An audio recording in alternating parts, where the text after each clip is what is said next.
Fala pessoal, meu nome é Leonardo Torres, esse aqui é meu espaço para falar de Sandy Júnior e o vídeo de hoje são curiosidades sobre o icônico e inesquecível show de Sandy Júnior no Rock in Rio de 2001. Foi a terceira edição do festival com o slogan Por um Mundo Melhor e uma Noite Pop Teen.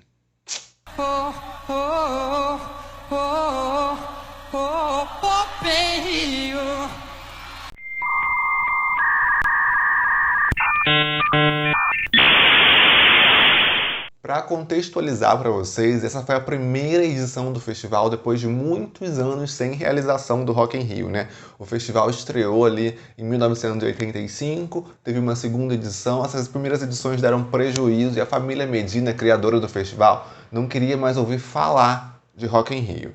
E aí depois de anos e anos começou aí, vamos fazer de novo, vamos pôr, era tão legal, vamos lá, vamos tentar, não sei o quê. E aí convenceram e retomaram o festival em 2001 com o slogan Por um Mundo Melhor. Tinha uma música, né, que era Rock in Rio, se a vida começasse agora e o mundo fosse nosso de vez. E a gente, vocês sabem, né, mantém até hoje esse slogan, né, mas começou aí nessa edição. E aí enfiaram ali uma noite teen, que tinha o NSYNC como headliner, tinha Britney Spears, Five, Aaron Carter e Sandy Júnior.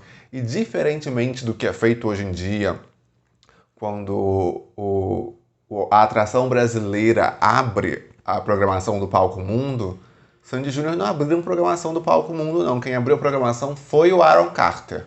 Sandy Júnior foram a segunda atração da noite e fizeram aí um show inesquecível, né, gente? Vou contar pra vocês nesse vídeo aqui algumas curiosidades sobre o show, bastidores, enfim, coisas legais de deixar registrado aqui no canal.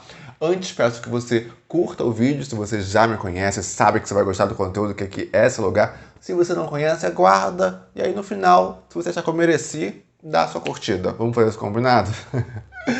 Se você também não me conhece, mas você gosta de Sandy Júnior, gosta de Júnior, se inscreve, aperta o sininho, porque isso vai te ajudar a ficar por dentro de tudo que aconteceu na carreira deles, tanto lá no passado, quanto o que acontece agora também.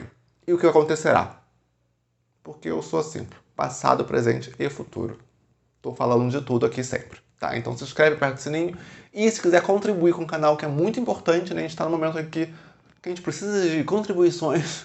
Tem um botão Clube dos Membros, você clica ali, se torna membro, tem vários benefícios, como um grupo exclusivo no WhatsApp comigo e os outros membros, e você ajuda aqui a manter meu trabalho, a manter mesmo, ó, de cash, tá? E é uma continha simbólica, que eu acho que não vai fazer diferença na sua vida, é um cafezinho que você deixa de tomar e se manda pra cá, tá bom? Mas vamos lá, vamos para as curiosidades. Primeira curiosidade é que Sandy Júnior estavam em turnê com as 4 estações na época, mas eles fizeram um show adaptado para o Rock in Rio, né? Foi um show especial, eles anunciaram na época, era um show exclusivo, inédito, em termos, tá? Era a turnê das 4 estações, o show da turnê das 4 estações adaptado. Adaptado porque primeiro tinha que ser um show mais curto, né? O show das 4 estações era um show grande, né? Tinha um DVD e tudo. Ali tinha que ser um show mais curto, tinha que durar menos. Tinha também que pensar que era um show para um grande festival. As 4 estações foi montado inicialmente para casas de shows, né? Então era um show de alguma maneira intimista, meio teatral, musical ali, né? Tinham que pensar nesse show ali de potencial de 100 mil pessoas, né? Que era bastante gente. 100 mil não, 100 mil é hoje em dia, na época era 250 mil, falha minha. No Rock in Rio de 2001, o público era de 250 mil pessoas por noite. Então era muita gente. Realmente eu tava lá e você não via o fim do mar de gente. E transmissão na televisão, né? Então tinham pensado desses fatores todos. O que eles fizeram? Ampliaram tudo. Como eu falei, os shows com as estações tinham uma coisa intimista, assim, teatral, menor, embora seja uma superprodução indiscutível, tem vídeo aqui falando sobre isso. Era um show, assim, para um público menor, originalmente, né? Claro que tinha a versão da estrada. Para o Rock in Rio eles ampliaram tudo. Então eram 30 bailarinos, 30 músicos, acho que era 30, eu vou botar o número correto aqui, 30 e poucos, tá? Eu ia falar um palavrão, um monte de gente no palco e ainda convidaram a intrépida trupe, que é de circo, para a abertura do show. Então era a galera fazendo coisas de artistas circenses no palco. Então eles ampliaram assim para ocupar muito, que o palco mundo é imenso, né? De uma passarela gigantesca. Então, para ocupar todo aquele espaço, eles pensaram em aumentar o elenco artístico do show. Eles estavam muito ousados, né? E se garantindo muito também que era um show que eles já vinham fazendo há um ano praticamente. E não fizeram ensaios, tá? Não fizeram ensaios. Os ensaios só aconteceram dias antes do festival, tá? Dias antes. Sandy Júnior estavam de férias nos Estados Unidos, porque eles sempre tiravam férias, né? Na virada do ano, início do ano, eles viajavam para fora antes de retomar a agenda. Então eles estavam nessas férias. Voltaram pro Brasil só para fazer o Rock in Rio. Olha só. E dias antes foram ensaiar. E aí descobriram o quê? Que não podiam ensaiar no palco. Tinha toda a questão com o N5, que eles mostram lá no documentário. Tem um documentário ótimo, que se vocês não conhecem, tá lá na Globoplay, Sandy Júnior, a história. E eles contam esses bastidores, né? Que teve um conflito com a equipe do N5, que não deixava eles irem ensaiar no palco. Então Sandy Júnior não puderam ensaiar. Tiveram que desenhar no chão, em um galpão, a estrutura do palco, fazer as marcações ali, sem ir de fato pro palco fazer o ensaio normal de todo artista. Aí a gente, quando tinha o nosso tempinho pra ensaiar, o pessoal do N5 não liberou o palco pra gente. A gente não podia pisar no palco deles. Cara, ali foi um estresse violento. A gente tinha uma passarela que a Sandy subia e vinha rodando e cantava. E essa passarela saía do palco e ia lá na house. Era 20 metros de passarela, num fosso que tinha lá. E aí o carrinho do N5, onde eles subiam, iam cantando e voando e tal, porque eles iam pendurados na corda, depois entravam num carrinho e iam lá no meio da galera. Ele andava nesse espaço. A gente chegou lá e aí não liberava o palco. Resumindo, né? Não pode ter nada em cima, embaixo e do lado do nosso carrinho. Ela montou com uma fita crepe o formato do palco. Olha, eu lembro que esse ensaio aconteceu na madrugada e a melhor maneira de você se preparar para uma situação dessas é você simular a situação física que você vai ter no dia seguinte, né? E aí, nesse ponto, eles são muito concentrados, eles são muito profissionais. Gente, como assim você ensaia um show que vai ser transmitido pro mundo inteiro? Um dia antes, na madrugada anterior, no show riscado, né? Não é no palco. Como você não pode ensaiar no palco? Um show... E aí? Chegou a ponto da Flávia falar, você fala ou eu? Com Medina. Então foi um show assim meio que sem ensaio, um show meio que... Claro que assim, que eu falo sem ensaio, sem preparo, né? Eles ensaiaram ali, como eu falei, marcando no chão, os bailarinos ensaiando muito também no hotel, mas tudo assim, não de uma maneira ideal para um show daquela devida proporção exibido para vários países do mundo. Você me entende que merecia um pouquinho mais de atenção na agenda? Talvez essa viagem internacional não merecesse ter acontecido. Devia estar aqui preparando esse show. Apenas uma opinião de fã. Mas assim, o show eu não mudaria nada. Mas eu, virginiano com Capricórnio, gosto de um preparo, de um planejamento. Era transmitido para 2 bilhões de telespectadores, se não me engano. Tipo, eram números que eu... Sabe que até te congela, assim, que você fica... Quarta curiosidade é que eles deram uma coletiva de imprensa antes do festival. Todos os artistas naquela época faziam essa coletiva de imprensa. Todas as atrações do festival. Hoje em dia, não há mais isso. Você não vê uma Beyoncé dando coletiva de imprensa no Brasil antes de fazer show no Rock in Rio. Uma Rihanna, Katy Perry, quem mais que vem aí, que veio? Justin Timberlake. Ninguém atende a imprensa, nem nada. Não dá um oi. Na época, todos eram sabatinados pela imprensa. E aí eles fizeram essa coletiva de imprensa no Hotel Intercontinental, que é onde na época estava hospedada a Britney, o Justin Timberlake, o NSYNC, né? Então eles fizeram essa coletiva de imprensa lá. Outra curiosidade é que eles tinham acabado de voltar dos Estados Unidos, então eles não estavam sabendo o que estava rolando.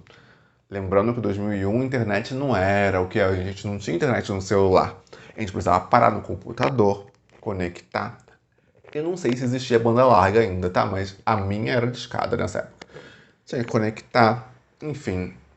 Você conseguia viajar e ficar alheio ao que estava acontecendo no outro país. Hoje em dia não tem muito como isso, né?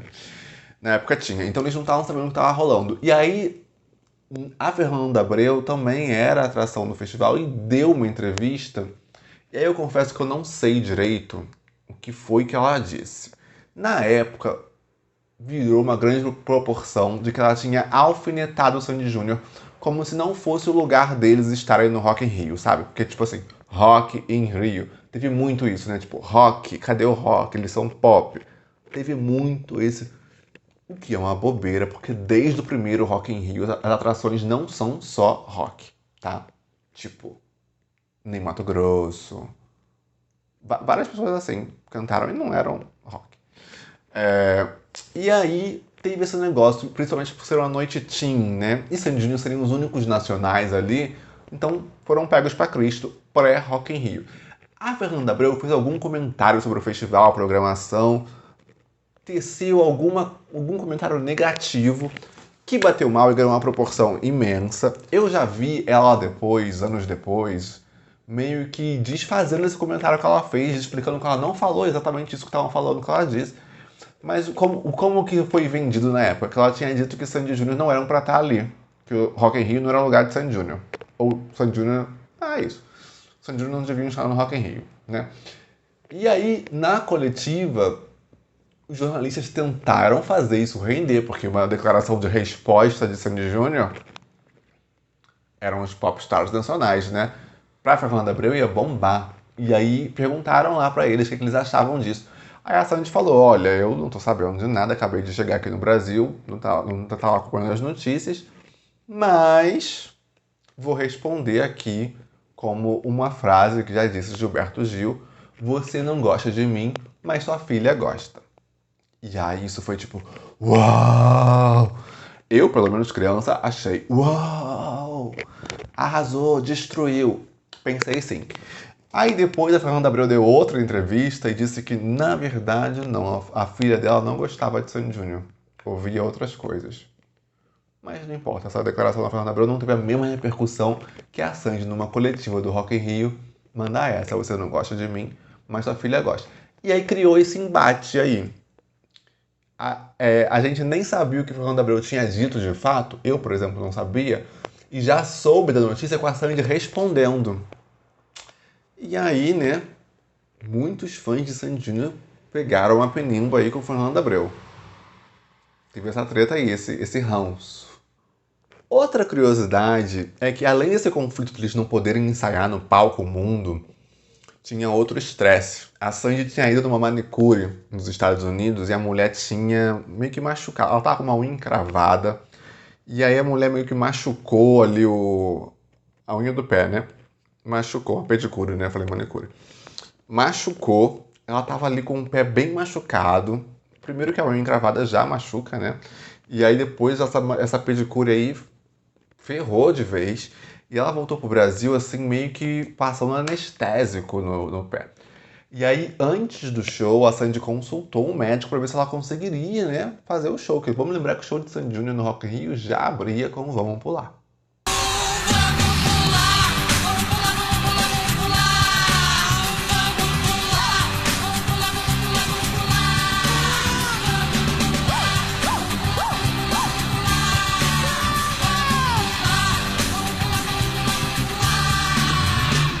Era pulando sim, Brasil, tá?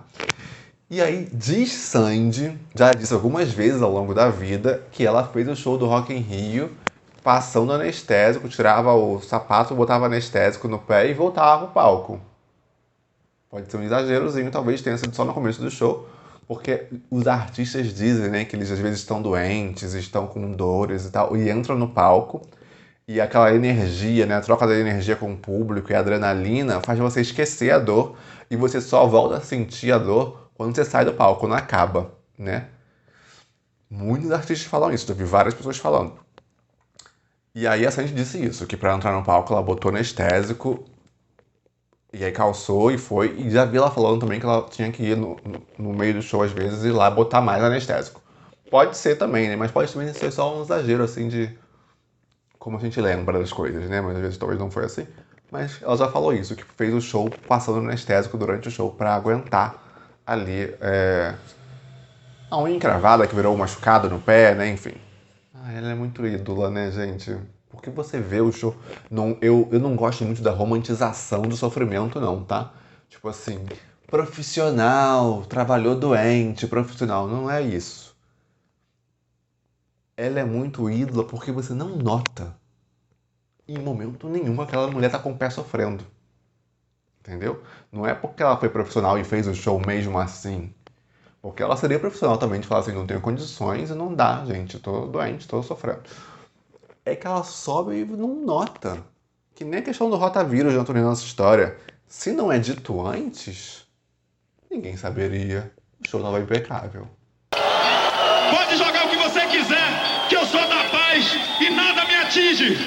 Outra curiosidade é que nesse Rock in Rio, o Carlinhos Brau levou aquela garrafada, lembra disso? Foi muita garrafada em cima do cara, porque ele se apresentou numa noite de metal, heavy metal. E aí não tem nada a ver, Carlinhos Brau ali, os metaleiros não respeitaram, foram escrotos e jogaram as garrafas nele. Quando os Sandy Júnior voltaram pro Brasil, viram essas imagens, né? Isso passava o tempo inteiro na televisão, gente, da garrafada. Foi capa de jornal, inclusive. E aí o Júnior ficou em pânico disso acontecer com eles, né? Porque ele não sabia se aquele público que ia ao festival também era o público que ia pra ver Sandy Júnior. Podia estar lá só pela Britney, pelo NSYNC, né? Igual o pessoal do metal tava pelos metaleiros e não pelo artista brasileiro. Ele não pensou na diferença de estilo, né? Ele pensou na diferença, tipo assim, o pessoal foi pra ver os gringos, né? E o Júnior tava se cagando de medo da reação do público, né? Nesse show aí. E ele conta que depois que ele saiu do show... Não, ele conta que primeiro... Isso também tá lá no documentário do Globoplay. Mas ele conta que ele entrou antes do show começar, que passava ali o videozinho deles e começava uma música, ele viu que a reação do público era apaixonada, aquilo entusiasmou ele. Quando ele entrou no palco, ele entrou mais confiante. Até o show, antes do show começar, esse pré-início, ele estava em pânico. Aí quando ele ouviu o público lá, ele entrou confiante. E Vamos Pular dominou. Eu acho que a escolha mais sábia da diretora do show, que foi a Flávia Moraes, foi iniciar o show com Vamos Pular. E aí dominaram a noite. Quando ele saiu do show, depois de tanta adrenalina, tanta aquela emoção mesmo, ele ria e chorava ao mesmo tempo. Acho que teve um alívio e um orgulho, né, e uma vitória, tudo junto. É uma responsabilidade muito grande. A hora que você tá ali no palco, é uma sensação que não dá pra descrever. Foi a melhor coisa que a gente já sentiu até hoje. A gente não parava de gritar a hora que a gente saiu do palco, a hora que a gente viu que o show foi sucesso, que o pessoal gostou, que todo mundo cantou todas as músicas. Foi emocionante. Outra curiosidade é que, na verdade, ele levou também umas garrafadas nos copos, tá? É porque não foram tantos, né? Igual o Carlinhos Brau, que não tinha como a mídia ignorar, porque era muito, né? Uma chuva. Mas na performance de Enrosca, quando o Júnior vai pra passarela ali cantando e dançando, você vê sim copos e garrafas plásticas voando em cima dele. E ele logo recua de volta pro palco principal. Acredito, inclusive, que isso devia ser uma recomendação ali, uma coisa já pré-combinada com a direção, a produção, que se tivesse as garrafadas na passarela para ele recuar pro palco, né? Para não ficar aquela imagem horrível igual a do Carlinhos Brau. Então você via ali talvez uma meia dúzia de copos e garrafas plásticas voando e o Júnior logo recua pro palco. A performance continua, não é atrapalhada, ele não responde aquilo, então não virou um momento. E a mídia deu uma abafada também, não teve essa repercussão igual teve do Carlinhos Brau. Do Carlinhos Brau foi muito mais, tá? Não tem comparação. Mas também teve do Júnior e fingiram que não viram, né? Todo mundo fingiu que não viu. Mas teve. Se você olha o vídeo, você vê. Mas isso, evidentemente, não afetou em nada a entrega do show. Foi o show belíssimo, o melhor show da noite, eleito pelos veículos, né, a mídia na época. Então, foi um arraso. Outra curiosidade é que, na época, tinha uma questão, assim, de que o Sandy Júnior falaram muito nas entrevistas que gostavam do NSYNC, falaram até que queriam trocar CDs, na época era CD, gente. Queriam trocar CD com o NSYNC, e depois do show, Perguntaram, vocês conheceram a Britney e tal? Eles falaram que não conheceram a Britney, porque a Britney... Como que era? Não. Era Aaron Carter, Sandy Jr., Five, Britney, depois NSYNC. Eles falaram que não conheceram a Britney, mas conheceram o NSYNC. Cuja equipe estava ali praticamente boicotando, sabotando o show de Sandy Jr. Mas o Júnior falou já que eles conheceram o NSYNC. Mas eu acho que foi uma coisa, tipo assim, valeu, falou, oi, beleza. Não foi uma conversa, né? Foi uma coisa rapidinha, assim, tipo, acho que deve ter sido de bastidores. Oi. Sabe? Porque não tem nem foto, não teve um registro disso, não há imagens. Outra curiosidade é que ali nessa fase do Rock in Rio já estavam planejando uma carreira internacional, né? A Universal já estava ali construindo as estratégias, arquitetando. E o Rock in Rio era uma oportunidade imperdível. Embora não tivesse música ainda, álbum, nada para a carreira internacional, era uma oportunidade imperdível de visibilidade internacional, porque o show era transmitido em vários países. E aí, Sandy Jr. deram na época uma entrevista que a gente não tem registro aqui no YouTube, nada disso. Se alguém tiver, até manda pra cá, né? Eles fizeram na época uma entrevista em inglês pra CNN.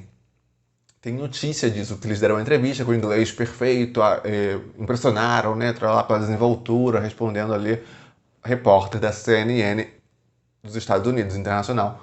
Então, que nem existia CNN no Brasil, mas para deixar claro. Então eles fizeram uma entrevista em inglês para CNN nos bastidores do Rock in Rio. Teve esse momento aí que era já pensando na carreira internacional. Aliás, tem um vídeo aqui no canal que eu falo sobre a repercussão do show do Sandy Jr. no Rock in Rio na mídia internacional, tá? Teve alguns comentários fora do Brasil, então vai lá ver também. Outra curiosidade é que Sandy Jr. fizeram um show no Rock in Rio no dia 18 de janeiro. E no dia 19 de janeiro, Sandy já estava no Projac para dar início às gravações da novela Estrela Guia. Gente, como pode? Me diz. A pessoa faz um show no Rock in Rio, que é uma coisa gigantesca, de noite, e no dia seguinte, de dia, tá no Projac, atual Estúdios Globo, para começar a gravar a novela que você é a protagonista. Tem que decorar texto. Como é que faz? E aí foi o dia que a Sandy foi fazer o cabelo, tudo isso, aquela caracterização da Cristal, que tem o cabelo, né, maior, aplique e tal. Foi tudo nesse dia aí, dia seguinte. Dizem as notícias, tá, gente? Eu não tava lá, não. Tô dizendo aqui as notícias da época. Aliás, saiu foto da Sandy no estúdio já caracterizada no dia seguinte. Mas foi assim, que no Rock in Rio a Sandy estava com outro aplique, né? Outro diferente. Então, no dia seguinte, já mudou o cabelo, tudo, e entrou na vibe Cristal, Hanuman Linda, Jacatá. A vida dela não era fácil, gente. Muita correria, né? Ganhou muito dinheiro também, mas muita correria. A penúltima curiosidade é que Sandy Jr. continuaram na cidade do rock depois do show deles para assistir os outros shows, né? Tem foto da época, não sei se eu vou achar para mostrar aqui, mas tem foto deles numa espécie de camarote na época. A Sandy com aquele cabelo que ela tava do show, grandão, mas com roupa já comum, sentadinha, assistindo. Acho que tem foto dela com a Giovanna Antonelli na época, nesse camarote. E a Fernanda Souza já falou também em alguma entrevista, em algum desses programas que elas fizeram juntas, talvez, que ela ficou do lado da Sandy, assistindo o show, os outros shows no Rock in Rio, né? Que ela olhou e era a Sandy do lado, e ela ficou tipo, Sandy. Então a Sandy e o Júnior ficaram lá pra ver os outros shows. Talvez por isso que eles tenham conhecido o NSYNC, né? Porque eles tinham acesso ao backstage. Pode ser aí, hein? Pode ser sim. Essas foram as curiosidades sobre o Sandy Jr. no show do Rock in Rio. Se você sabe mais alguma coisa, conta aqui pra mim. Bota nos comentários que eu gosto de saber. A gente vai aqui aumentando a lista. Vamos conversar. Conta pra mim. Espero que vocês tenham gostado do vídeo. Curte se não curtiu ainda. Beijo. Até semana que vem.